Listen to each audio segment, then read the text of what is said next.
on the day. You know, we had this big rally yesterday, Keith, off the Bank of England, stepping in.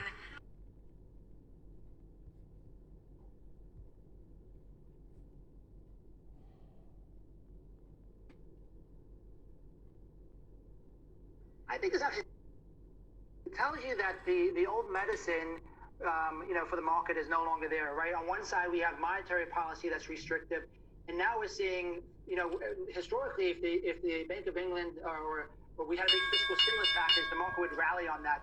Right now, instead, the market's sold off because they're worried about inflation. So we don't have very loose monetary policy. We have restrictive policy there. And the market isn't benefiting from stimulus from the fiscal side. So overall, I think that leads to a more problematic market as we look forward, again, for the next 6 to 12 months. The Fed's not coming to the rescue and the fiscal policy isn't coming to the rescue. So we have to kind of go through this, a little bit of economic pain, as Powell has said recently. Yep, feels painful for investors now. Don't have to remind them about the rescue. Thank you, Keith Lerner. It's good to have you from Truist Securities. As we head into the close, the 10-year's at 375, to Keith's points. It's off the high of the week, which was above 4%, but still elevated yields. You've got every sector lower in the S&P 500. Energy's faring the best. It's barely down. The worst performing sector is actually utilities, along with consumer discretionary. CarMax is a big part of that story. Some of the travel stocks as well. The auto stocks are getting hit hard, as we hit earlier. And tech is right in the firing line. Apple, the biggest drag on the NASDAQ and on the Dow right now, which is down 1.5%, rallied off the lows, but still an ugly day. That's it for me on Closing Bell. See you tomorrow. And later on Nike earnings, now into overtime with Scott.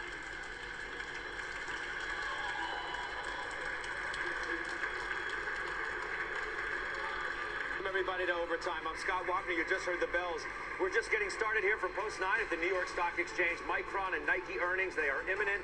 Two big reports giving us a good read on some pretty important parts of the economy. The consumer, of course, and spending there, not to mention China and what is happening there as well. We'll have the numbers, the stock moves, everything else you need to know as we await all of that. We do begin, though, with our talk of the tape. It is this ugly market.